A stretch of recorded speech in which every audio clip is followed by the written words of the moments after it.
Boys, another NRL season is in the books. The Melbourne Storm have taken out the 2020 Grand Final, defeating the Penrith Panthers. Plenty of hot topics to discuss from the match. We're going to go through all of them now. And the first one was the contentious call from Ivan Cleary. Brent Naden did not start. He dropped to the bench with Tyrone May preferred in the centres. BB, what did you make of the decision to start Tyrone May? Didn't like it. Didn't like it at all. Look, I know Brent Naden defensively has had a few issues, particularly in the finals. He was called out a few times in that Roosters game, week 1, I think it was. But that's a massive call. I think Tyrone May started, I think it was maybe 4 games at centre this year before the Grand Final. And prior to this year, none in first grade. And he just looked in all sorts. And the Storm, they capitalised as well. They targeted him really well. Obviously, the first error he made with the penalty try, and it didn't go downhill because that's about as low as you get. But from Ivan Cleary, I think that's like if you're in that team and Ivan Cleary makes a massive call like that on the eve of the Grand Final, like that can't do much for your confidence, for your self-belief, something that's worked all year, won a minor premiership, to make a massive call like that. Didn't work out, didn't like it. Ed, do you kind of see why Ivan made the call, or do you think it was sort of just confusing considering it was a grand final and he had been their centre all year? Yeah, it's just obviously it was all based around Naden's defensive deficiencies, which everyone knows he has. But yeah, like BB, I'm very much on BB's side. I guess hindsight's a wonderful thing. You know, it could have been a master stroke, but it just didn't work out for Penrith. And so it's kind of easy to sort of dump that on that decision by Cleary. But yeah, given Naden's been playing on that right edge pretty much all season, and then all of a sudden the last 2 games of the season, Cleary decides to cut him from the team, it just doesn't really make sense. I think you really want to have those consistent combinations going into the most important game of the season. And yeah, as BB alluded to, Melbourne really sort of targeted that left edge, knowing that there was a guy that's only played at centre a few games this year in Tyrone May. So. And Nath, when Brent Naden came on, there was a massive cheer from the crowd, and he was really strong. Do you think he had a point to prove when he came on? He really wanted to make that difference and show Ivan, hey, you made a mistake not starting me? And naturally, he did. When you're starting centre for the majority of the year, you're going to want to make an impact as soon as you come on. But I guess at that point, it was 28-0. Like as Panthers fans, you were just hoping for anything to come on. And I mean, he seemed to make an impact and seemed to, as you said, have a point to prove. But it's all too little, too late.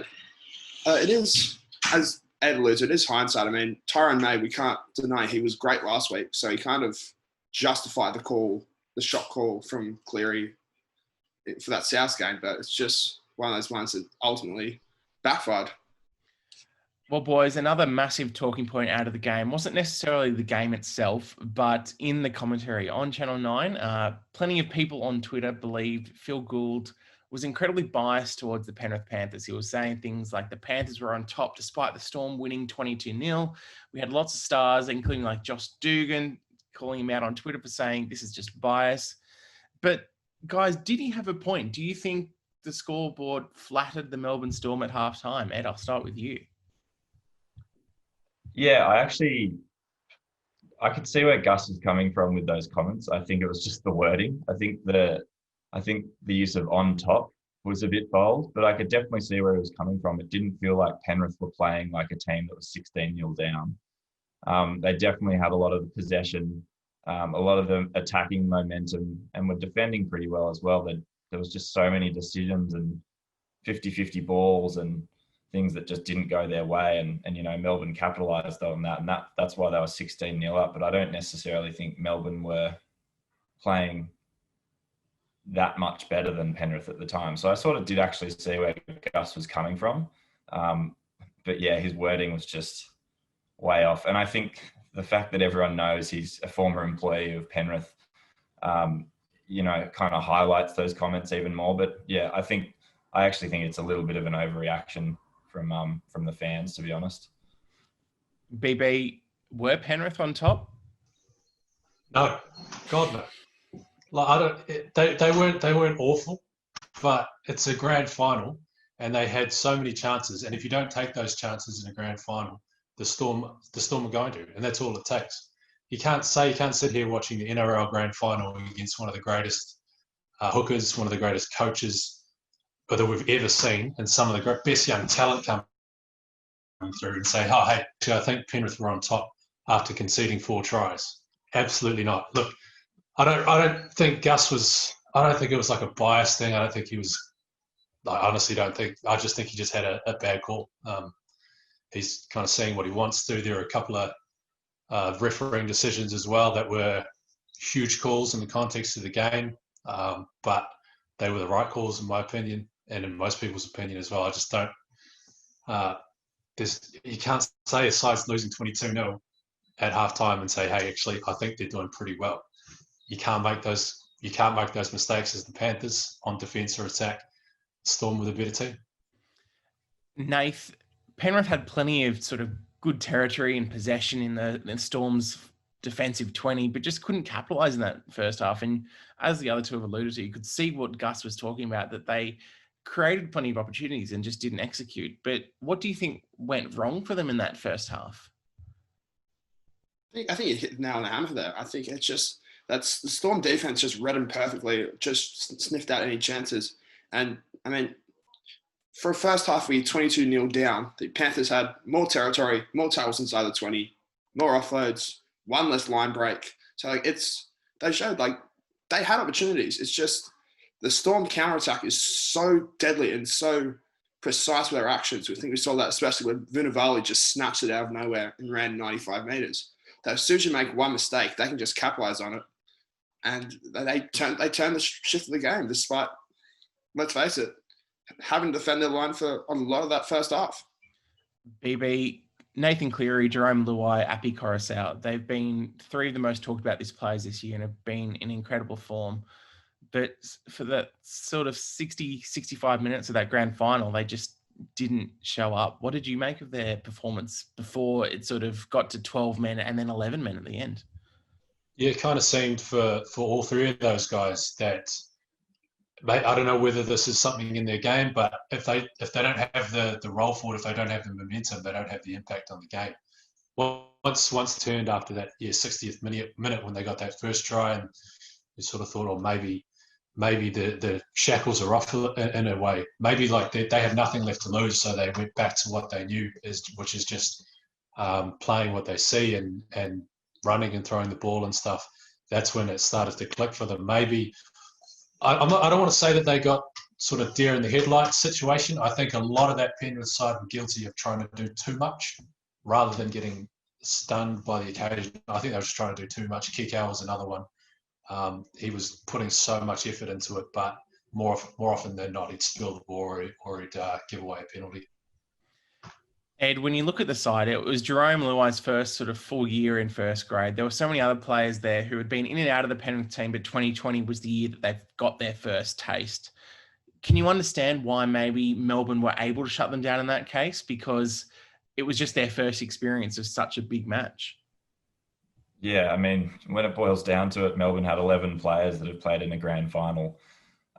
Penrith only 2. So, experience is everything when you get to that big decider. And it really showed yesterday, Melbourne capitalised at the right times. They played that first half perfectly. And Penrith, I think once they conceded that first try and then Cleary threw that intercept, they could just see that things weren't going their way. And their experience really showed in that they were, the halves, I don't think, played with enough control in that first half and started trying to throw it around and trying to chase points. And I just don't think you can play like that in a grand final in the first half, at least. I think it was pretty evident that Penrith just didn't have the experience of how to win a decider, and Melbourne did, because they've been to 5 grand finals in 10 years. So yeah, that was definitely evident. I think it was pretty clear early on that Craig Bellamy had a really good plan to sort of nullify the impact of the likes of Jerome Luai, Stephen Crichton, William Kikau, where other teams this season have sort of tried to put pressure on them and rush up to them in defence. you could sort of see Branko Lee would sit back a little bit and sort of force Jerome Luai to make the option before the defence pressured him, which I think was really a good tactical move from Bellamy, because it was saying, all right, Jerome, if you think you can do it, you make the move. And it wasn't necessarily a bad game from Jerome, but just there wasn't the space that he's used to creating for the likes of Kickow and Crichton, I think. The other big thing we have to look at is the Clive Churchill medal. Ryan Papenhuyzen, only 40 or so NRL games, but he's taken home the biggest individual medal in the calendar, essentially, beyond the Dally M medal. And while at halftime, many thought Cameron Smith would be taking out the award, an incredible second half from Little Pappy saw him take home the medal. Nath, what did you think of Papenhuyzen's performance? And he was excellent. I think that 70-metre try from that scrum just after the second half was breathtaking, and it shows how much he's evolved over this past 6 to 12 months. He was only played a run over 200 metres. You combine that with the incredible acrobatic penalty save for the penalty kick where he knocked it back in. I think he was definitely one of the best. I wouldn't have been surprised if they gave it to Cam Smith or someone like him, a Sofa Solomona. I thought he was electric for that forward pack, but definitely there was no complaints giving it to Papenhuyzen. As someone who predicted it was going to be Nelson Sofa Solomona during the week, I thought I was going to be on to a bit of a gold mine there, but it wasn't to be. BB, as Nath alluded to, Cam Smith, he easily could have won the Clive Churchill medal. The only thing essentially missing from his trophy cabinet. Do you think Smith could have won the medal, or do you think Papenhuyzen was the right choice? I think Papenhuyzen was by a country mile the right choice. I thought they might have just given it to Cam Smith just because that would have been a really rugby league thing to do. Just give it to Cam Smith or give it to Thurston in 2015. But no, I thought Papenhuyzen on ground. Nelson Sofa Solomona, like Nate said, also means Christian Welsh had a really good game, but we know they don't give this award to forwards. So Papenhuyzen or Smith was probably the two options there. And Ed, of course, Papenhuyzen has since been picked in the New South Wales Origin squad. I think a just reward for him after a stellar season under Craig Bellamy's tutelage. And with James Tedesco under a bit of an injury cloud going into Origin, do you think Papenhuyzen would be the one that Brad Fittler will go, all right, you'll start at one, or could maybe a Clint Gutherson be the more likely option there? Yeah, it's a bit of a flip of the coin, really. I was listening to Freddie post-match last night, and it sounded like Clint Gutherson might be ahead in his pecking order. He came so close to getting the Dally M. It's no denying Clint Gutherson was arguably the best player in the competition this year, or one of them.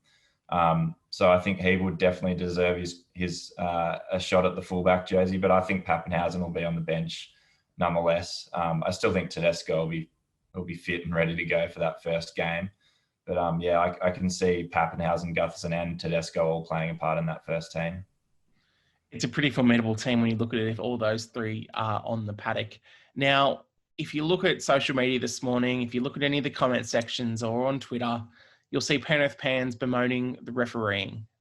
I mean, when you look at it, there were a couple of controversial calls that might have gone against their side, but at the end of the day, the Storm had two guys sent to the bin at various points. A controversial try was awarded to Brian To'o in the corner when it looked like a clear sort of obstruction around the back from Isaiah Yeo. Brendan, refereeing, can Panthers fans actually blame it? It's interesting. It's an interesting one. Those big calls, the penalty try, the early no try for the Panthers, Mansour's no try, those are all correct.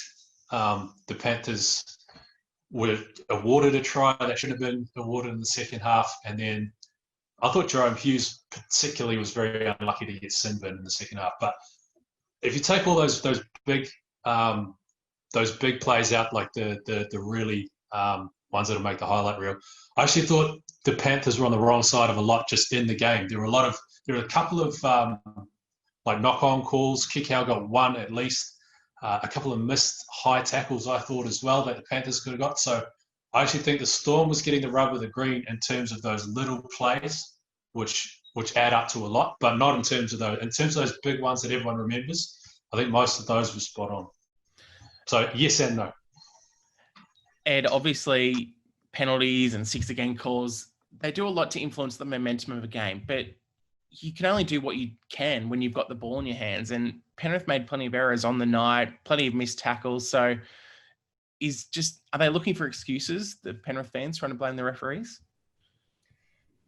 Yeah, more or less. And I don't blame them. If I was a Panthers fan, I'd be giving it to the refs as well, just to make myself feel better. But yeah, I mean, both teams were on the wrong side of ref calls during the night. I think the frustrations of Panthers fans will, their side made a lot of errors. Let's be honest, 18 in the match altogether, and particularly in the first half. I don't think you can put the refereeing down to why Penrith lost that game. I think they just didn't use their opportunities well enough, and I actually thought the refereeing was okay. Again, when you take out those big sort of sin binnings and stuff, I actually think the general refereeing was actually all right. I thought they let the game play, and it was almost refereed like an Origin game in some ways. There weren't too many penalties. Yeah, I don't know. I don't think there's a valid excuse for Penrith fans to blame the refereeing. I think it should be their side they're blaming.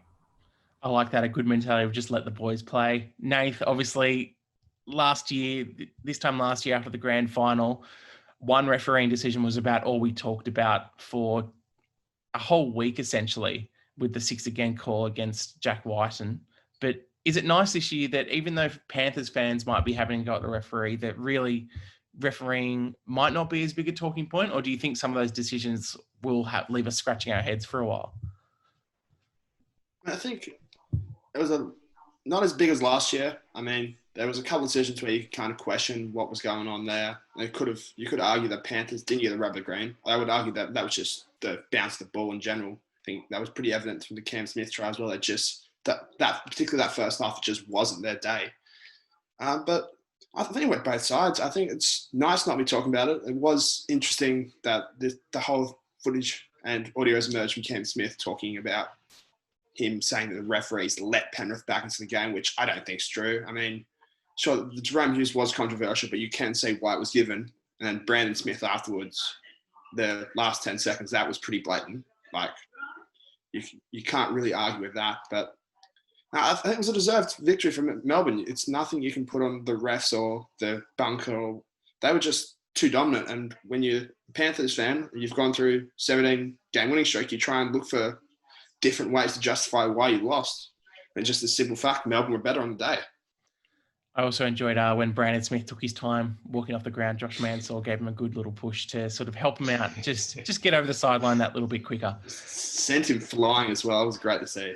Boys, in the last 10 years, there's no doubt the Melbourne Storm have been one of the best teams in the competition, if not the best team, probably along with the Roosters. But 2012, 2017, and now 2020. Is this premiership Melbourne's finest and Craig Bellyache's finest achievement? BB, I'll start with you. Yeah. After what they've been through this year, away from their families, up there on the Sunshine Coast, just all sorts of unknowns. We all know the story. Everything they've overcome and the performances they've been able to put together on the park, and to come and win the big one this year. I think it's certainly the best. And take into account the guys lost over the past couple of years, Cronk, Slater, the two big ones. The guys they brought through, Brinko Lee, look like he's going to go play Origin. He's a premiership winner. Just phenomenal what Craig Bellamy and those coaches down there have been able to do. Ed, obviously, I think Craig Bellamy said last night that it was probably his greatest achievement in terms of premierships. But there's been a lot of talk during the week leading up to the grand final about Cam Smith, is he the GOAT, all this sort of stuff. Do we have to start talking about Bellamy in the same respect? Everyone consider him one of the greatest coaches of all time, but is he the greatest coach of all time?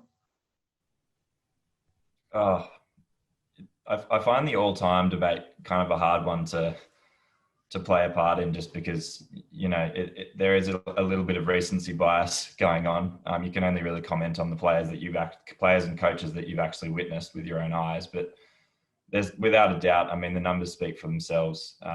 That's now Bellamy's third legitimate premiership, but Penrith have been the best team in the competition for over 10 years now. There's no doubting that. And especially these days with how even the competition is and how hard it is to win a premiership, the fact that they've now won 3 and beyond that have made 5 grand finals in the past decade, a grand final every second year. Like, that is just crazy. There's no other team that's going to achieve that, I don't think, for a while. And especially if, once Bellamy leaves, it'll be interesting to see if Melbourne can keep that up. But yeah, there's without a doubt he's got to be one of the greatest of all time. Yeah. And Nath, we'll get some final thoughts from you on this topic. Obviously, Cam Smith as well. It could be his last game. I think it'd be a fitting way to go out scoring a try in a grand final win. But where do you think it ranks in his achievements this year? Just not only what he's been through and what the Storm have been through as a team, but the amount of media scrutiny he's been under. I mean, every week he's been asked questions about, will this be your last year? Will you be retiring? And for a lot of players, you would be completely understandable if that affected their form, but it just hasn't. It seems to go to strength and strength. 37 years old, playing the premier club competition in rugby league and still be one of the best players on the field in the grand final. Something to just marvel at. I think it was even more added scrutiny, not only because he's essentially hinted that this could have been his last season, but your emergence of Brandon Smith and Harry Grant. It's not been for a while that Melbourne's had legitimate backup claims of first squad caliber hookers that they can all of a sudden put in for Cameron Smith, which is remarkable to say in itself. But I think this is going to be up there when you consider that everything the Storm's been through and his family just in general, the fact that they had to move even before the season just to go to Albury to train, then back to Victoria, then got kicked out of Victoria, up to Sunshine Coast, going to the extent of homeschooling their kids just to make it work and make sure that they can actually be together. Like this, with all the World Cups and premierships and origins that he's won, this is surely going to be up there just for the sheer sacrifice that him, his family, and the entire Storm organisation has made to make this work. Well, I think there's no doubting that when the competition was sort of halted in March and we were getting into April and May and had no idea what was going on, we were like, are we even going to get a grand final this year, let alone a grand final in front of fans? And what we've had across the last sort of 24 weeks of playtime is just incredible. It's been an incredible level of competition. The final question I want to put to each of you is, before the restart, there were lots of comments about, will this year have an asterisk on it for the winner? I want to put to you that it will have an asterisk on it because the year was tougher than almost any other year that we could have ever imagined. BB, I'll start with you. Yeah, like you say, tougher. I think they did. There was that promo on Channel 9 just before kickoff and they were doing, will it have an asterisk? And I think it was Papenhuyzen says, no, it should have an exclamation mark. I agree with no bias this year. Everything's been all up in the air. But on the flip side, with a lot of things out of COVID, I think, rugby league and, society in general has been forced into making a lot of changes that you wouldn't have made otherwise. And at this point, you're sort of wondering, hey, why didn't we do this all along? So I think there's going to be a few of those for the NRL as well. In terms of an asterisk, no way. This is to win this season as hard as any, if not harder. Ed, do you agree? Yeah, 100%. I mean, look at the team that won. They were based in a completely different state for nearly 6 months of the competition. I think that sort of speaks for itself. This competition must have been one of the hardest to win. I think all the asterisk chat sort of emerged from when the NRL was, tinkering with rules and stuff, and people sort of saw this season as maybe the one that they play around with a few things, which they've definitely done, but I don't think it's compromised the integrity of the competition at all. I think it's, I think it's if anything made it a bigger task for whoever claimed the premiership. And yeah, I think, as we said before, I think this will be Melbourne's greatest premiership to date. And if anything in the NRL, I think it'll be one of the biggest and most remembered ones to win for that reason. Nath, what about you? I tend to agree. I mean, as it's been touched on before, the lengths that they've had to go through just to participate, let alone put a competitive team up there that was willing to, on the night, defeat a Panthers outfit, which has won 16, 17 straight games. It's going to be one of the greatest in Storm history and probably NRL. I'd like to think going forward, we remember how tough it was. And then we don't just go, oh, because it's the Storm. It therefore has an asterisk, because everyone just points to the short season. When you consider how the game changed because of the rule changes, which, let's face it, it's made the contest better. It's not something that was put in just as a novelty factor in a shortened season. It's something that you should see going forward. So having to adapt to that with having essentially a whole second preseason, like, this is one of the best wins and best premiership performances by a team in the NRL era. Well, I think it's incredible when you consider Melbourne didn't play a single game in front of their home fans this year. I think they had 2 games at Amy Park that were both behind closed doors. But beyond that, not once did they get to play in front of their home fans in Melbourne. So I think it's obviously a very important premiership victory for the Storm, but also very important for Melbourne, considering what they've been through the last 4 or 5 months as well. Boys, that wraps up the NRL season. It is officially done, but that is not the end of the footy. Origin is just around the corner. We'll be keeping you up to date on sporting news with all your Origin content. November 4 is the first match between New South Wales and Queensland, and we cannot wait. Make sure to keep your eyes on sportingnews.com.au for all your rugby league and Origin content. We'll be keeping you covered all the way through.